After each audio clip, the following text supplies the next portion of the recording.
네, 더불어민주당이 비례대표용 연합정당에 합류할지 여부를 조금 전 들으신 것처럼 전당원 투표로 결정하겠다. 이렇게 지도부 회의에서 결정했습니다. 정의당 거듭 반대하는 입장 밝혔는데요. 먼저 두 당의 목소리 들어보시죠. 비례연합정당 참여 여부를 플랫폼을 통한 전당원 투표를 통해서 의견 수렴을 진행한 후에 결정하기로 했습니다. 사안의 중대성과 무게감 때문에 그렇게 결정했다고 이해해 주시면 될 것 같습니다. 우리 당은 연동형 비례대표제의 취지를 훼손하는 그 어떤 비례정당에도 참여하지 않을 것이며 지금 범진보 개혁 세력의 승리를 위해서 가장 경계해야 할 것은 적을 이기고자 적을 닮아가는 내로남불의 정치입니다. 네, 일단 정의당 같은 경우는 지금 비례정당, 연합정당에 참여하지 않겠다는 입장인 것 같은데 우선 민주당이 이제 전당원 투표로 결정을 한다는 거는 아니 지도부가 결정할 수 있는 거를 전당원한테 묻는다? 이건 어떻게 봐야 될까요? 지도부가 결정하기가 어려운 게 일단 명분이 없잖아요. 그래요? 미래통합당의 그 위성정당 가지고 얼마나 비판을 했어요. 예. 그 다음에 이제 민주당 내에서도 지금 의견이 나뉘는 것 같아요. 김혜영 의원이나 최재성 의원 같이 수도권 PK 접전 지역에 있는 의원들의 경우에는 이런 하나가 전체 민심에 영향을 미칠 수밖에 없기 때문에 PK나 수도권 같은 데는 결국 이렇게 전국 민심으로 접전가 몇 프로 단지 몇 프로 차이 가지고 승부가 갈리는 거잖아요. 이런 지역에 있는 의원들은 또 민주당에서는 비례 후보를 내지 말자 또는 선거제 도입의 취지에 어긋난다 지금 이렇게 반대 의사를 표명하고 있기 때문에 지도부로서는 의원총회라든지 최고위를 통해서 결정을 내리기가 상당히 어려운 부분이어서 당원들의 투표로 결정을 한다 이렇게 가는데 당원들의 투표로 결정을 하건 지도부에서 결정하건 그냥 민주당이 내린 결정이다 그냥 그렇게 결론이 날 것 같습니다. 네, 평론가는 실제로 이 민주당 내부에서도 의견이 엇갈렸던 것 같아요. 어제 최고위에서도 경론이 오갔다고 하던데 이런 와중에 지금 이낙연 전 총리가 했다는 얘기로 좀 알려진 게 좀 주목을 받고 있는데 비난은 잠시지만 책임은 4년간 이어질 거다. 사실상 찬성 의견을 피력했다고 봐야겠죠. 네, 그렇게 보는 게 맞을 것 같습니다. 지금 당장 비난을 받는다 하더라도 일당을 뺏기고 난 다음에 그 다음에 정권을 사실 의회 정권을 내주는 거죠. 의회 정권을 내주게 될 경우에 그때 일어날 수 있는 문제들까지 생각해야 된다. 아마 그런 취지로 발언을 한 것으로 보이는데요. 민주당 입장에서 굉장히 고민스러운 부분일 겁니다. 그러니까 정의당도 고민스러웠을 거예요. 그러니까 정의당 지도부 중에 한 분을 제가 최근에 만났는데 그분이 그런 얘기 하시는 거예요. 우리도 그렇게 검토를 했지만 정의당이 그동안에 그 어려움 겪어가면서 지금까지 정의당이라는 이름을 지켜왔는데 예를 들어서 선거연합정당에 정의당에 들어가게 되면 그 다음은 어떻게 할 거냐. 그 다음에 정의당은 어디로 갈 것이냐. 이런 부분이 명분이 안 되는 것이다. 그래서 결국은 정의당은 참여할 수 없다. 이렇게 저한테 확실하게 못 박아서 얘기를 하더라고요. 정의당 입장은 이제 그런 건데 민주당 입장에서는 이제 그런 게 있는 거죠. 또 우리가 지역구에서는 저 사람이 싫으면 이 사람이라도 찍어야 돼. 이런 게 있는 건데 비례 같은 경우에는 굉장히 충성도 높은 사람들의 투표가 이어질 가능성이 굉장히 높다는 거예요. 그러니까 이럴 경우에 지역구에서 사실 우리나라는 지역구가 기울어진 운동장이라고 얘기하잖아요. 워낙 영남 지역구 숫자 자체가 많으니까 65석으로.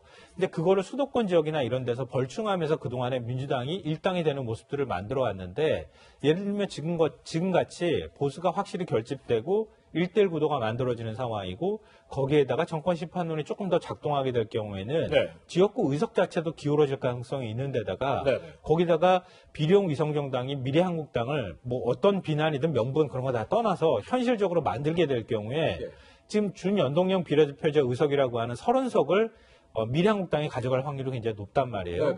그러면 더 기울어질 것이다. 그렇게 선거에서 패배하고 난 다음에 그 다음에 우리가 명분을 찾아봐야 그게 무슨 어떤 의미가 있겠느냐라고 하는 현실론이 좀 지금 제기가 되는 것 같아요. 보니까. 그러니까 여러 가지 이제 고민스러운 지점이라는 게 바로 그런 부분인데요. 그런 현실론이 있는 반면에 반대로 우린 그래도 명분 있는 승리를 하거나 명분 있는 패배를 해야 되지 않겠느냐라고 하는 반대의 목소리도 있기 때문에 특히 수도권 같은 경우에 서울 같은 경우에는 5%포인트 이내에서 당락이 결정되는 경우가 많은데 당 지지층이 만약에 와야 되거나 아니면 좀 일부라도 떨어져 나가거나 부동층이 등을 돌리게 될 경우에는 진다는 거예요.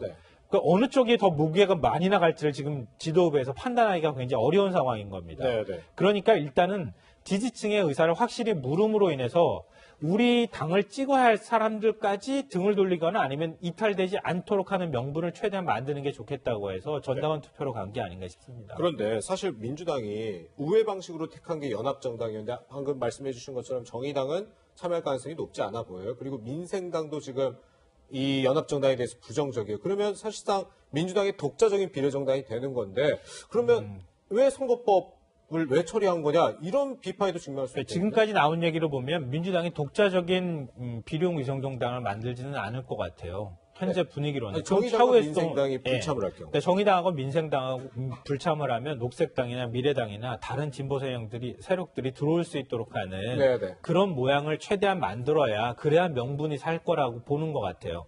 그러니까 지금 미래통합당은 미래한국당이라고 하는 일종의 자매정당을 만들어버렸잖아요. 예, 예.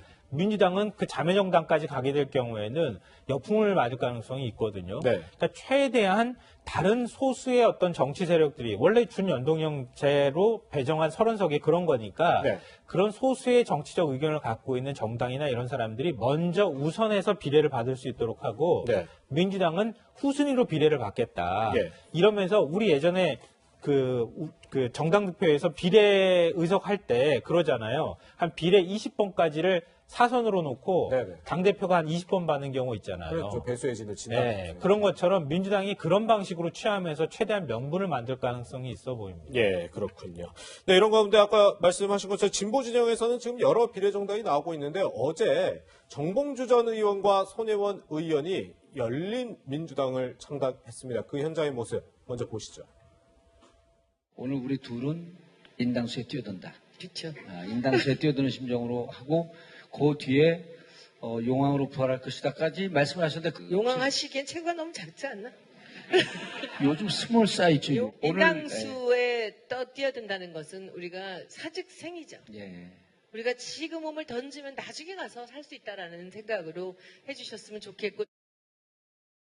네, 지금 사실 저분들 원래 민주당 소속이었는데 지금은 뭐 당적을 이탈한 상태가 됐는데 민주당은 일단 저것과 같이 비례정당을 하는 거에 대해서는 선을 긋는 것 같아요. 아니 일단 당원 투표를 결정하기로 하고 만든다 안 만든다 결정도 안 됐는데 네네. 선을 그으려고 긋는 게 아니라 지금은 따로 갈 수밖에 없는 상황이고요. 예. 뭐 열린민주당, 뭐 시민을 위하여 정치개혁연합 뭐 여러 가지 이렇게 단체들이 나오고 있는데 열린민주당 같은 경우에는 정봉주 전 의원 이분이 이제 출마 부적격 판정을 받아서 어차피 민주당 소속으로는 출마를 못합니다. 그다음에 손혜원 의원이 여기 들어가 있는데 손혜원 의원 같은 경우에는 얼마 전에 이제 한국당의 그런 그 비례정당에 이게 대항을 해가지고는 시민이 중심이 된 어떤 비례연합 같은 거를 운을 띄운 적이 있어요. 이 부분이 네네. 들어가 있는 것 같은데 아까 평론가님이 뭐라 그러셨냐면은 한국당을 위성정당이라고 자매정당이라고 지금 비판을 해왔잖아요. 네네. 여기 대해서 최대로 이렇게 명분을 확보하기 위해서는 정의당은 참여를 안 한다고 하더라도 최대한 어떤 그 범여권 세력을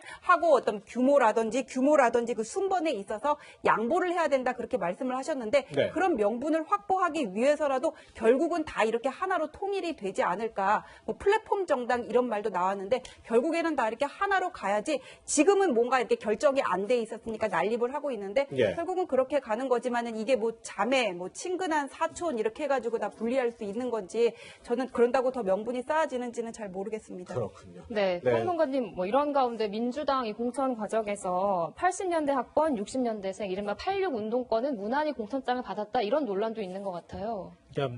그 결과적으로 보니까 이제 그렇게 된 측면이 있는데요. 네. 사실 이번에 그 얘기가 있었잖아요. 미래나 아니면은 세대 혁신 공천이 될 것이다라고 하는 비판이 있었거든요. 이른바 조국 사태를 겪으면서 네. 조국 전 장관이 던진 화두가 있잖아요. 공정과 정의라고 하는 화두.